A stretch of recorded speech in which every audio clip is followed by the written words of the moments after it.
آج مجھے باراکو سے، جہاں پر حضرت امیر معاویہ رضی اللہ تعالیٰ عنہ کی انتہائی گندے لہجے میں گستاخی کی گئی، انہوں نے مجھے فون کیا کہ آج کے موضوع کے اندر آپ اس کی مذمت کریں اور اس حوالے سے شرعی حکم بیان فرمائیں۔ میں نے عرض کیا کہ میں نے چونکہ وعدہ کیا ہے، بعض اوقات پہلے بھی وعدہ خلافی مجھ سے ہو جاتی ہے کہ جو وعدہ کرتا ہوں اگلے جمعے پر وہ موضوع مجھ سے نہیں بیان ہو سکتا، کوئی حادثہ پیش آ جاتا ہے اس پر گفتگو۔ کل حضرت امیر معاویہ رضی اللہ تعالیٰ عنہ کے حوالے سے باراکو کے کسی گاؤں کے اندر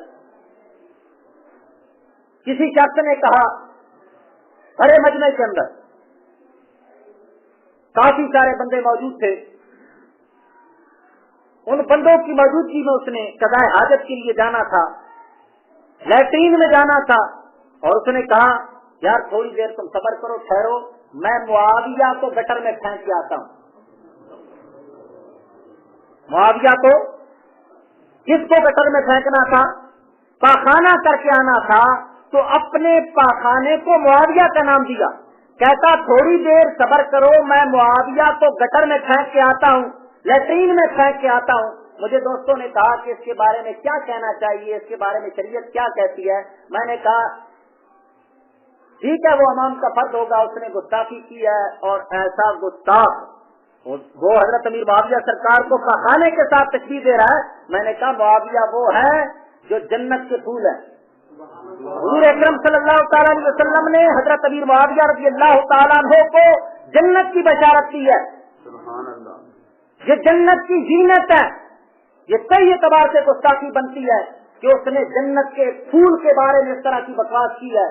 دوسرا، معاویہ وہ ہے جو حضور اکرم صلی اللہ تعالیٰ علیہ وسلم کے صحابی ہیں، حضور اکرم صلی اللہ تعالیٰ علیہ وسلم کے صحابہ کے بارے میں تو صحابہ ہیں، آپ صلی اللہ تعالیٰ علیہ وسلم کے صحابہ کرام کے سواریاں جن کے ساتھ صحابہ کرام جہاد فرمایا کرتے تھے، اللہ تعالیٰ نے ان صحابہ کے سواریوں کے پاؤں کے جو سم ہے ان کی بھی قسم قرآن پاک کے اندر اٹھائی ہے۔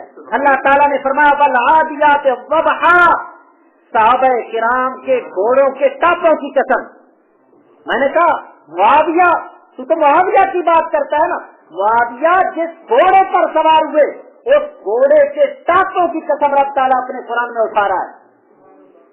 معاویہ اس طرح اللہ تعالیٰ کے برگزیدہ اور حضور اکرم صلی اللہ تعالیٰ علیہ وسلم کے جید صحابی ہے، لیکن میں اس کی مذمت کرنے کے بجائے مذمت ان کی کروں گا جنہوں نے حضرت امیر معاویہ رضی اللہ تعالیٰ عنہ کے بارے میں یہ گندی فضا پیدا کی ہے۔ وہ تو اپنے آپ کو کہہ دے گا کہ چلو میرے پاس علم نہیں ہے، جس طرح مولویوں سے میں نے سنا، لیکن وہ خبیث جو حضرت امیر معاویہ رضی اللہ تعالی عنہ کو کہتا ہے کہ معاویہ کا معنی ہے بھونکنے والا کتا، سب سے بڑا گستاخ یہ ہے۔ حضرت امیر معاویہ سرکار کا گستاخ وہ بھی ہے، لیکن اس سے بڑھ کر گستاخ وہ ہے جو کہتا ہے کہ معاویہ کا معنی کیا ہے؟ وہ مویشی راولپنڈی کا جو حضرت امیر معاویہ رضی اللہ تعالیٰ عنہ کے بارے میں کہتا ہے کہ معاویہ کا معنی بھونکنے والا کتا، اور کہتا ہے کہ میں معاویہ کے دور میں ہوتا، معاویہ فوت ہوتے تو میں معاویہ کا جنازہ نہ پڑھتا۔ پہلا گستاخ یہ ہے، اور اس گستاخ نے یہ فضا پیدا کی ہے راولپنڈی کے اندر، اس طرح کی گندی فضا پیدا کرنے والے اس طرح کے اشخاص ہیں۔ مذمت ہم ان کی بھی کرتے ہیں اور ان کے بارے میں بھی کہتے ہیں کہ ان کو بھی اللہ تعالیٰ ضرور ان کی سزا جو بنتی ہے اللہ تعالیٰ ان کو ضرور عطا فرمائے گا انشاءاللہ العزیز۔ دعا تو ہم اپنا دل چھاڑنے کے لیے کر رہے ہیں، ان کو سزا ضرور ملے گی، لیکن اس سے پہلے ہم کہتے ہیں کہ مذمت ان کی اور ان سے قبل ان کی کرو جنہوں نے یہ گندی فضا پیدا کی ہے۔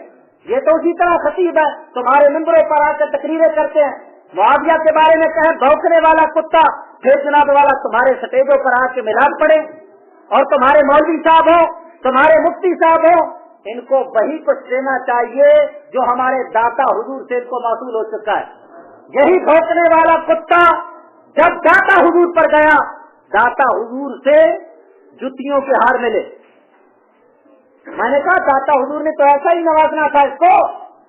داتا حضور حسنی سید ہیں. داتا حضور کون ہے؟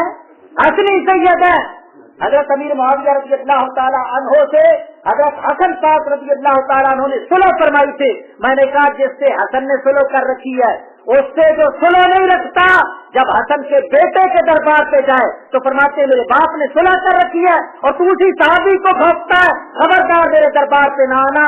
داتا حضور کی کرامت کے داتا حضور نے جتیاں مار کر مروا کر اپنے دربار سے اس کو حبیب کو باہر نکلوایا. تو میں کہتا ہوں جس کو داتا نے جتیوں کے ذریعے باہر نکالا اس کو ممبروں سے اسی طرح اتارنا چاہیے.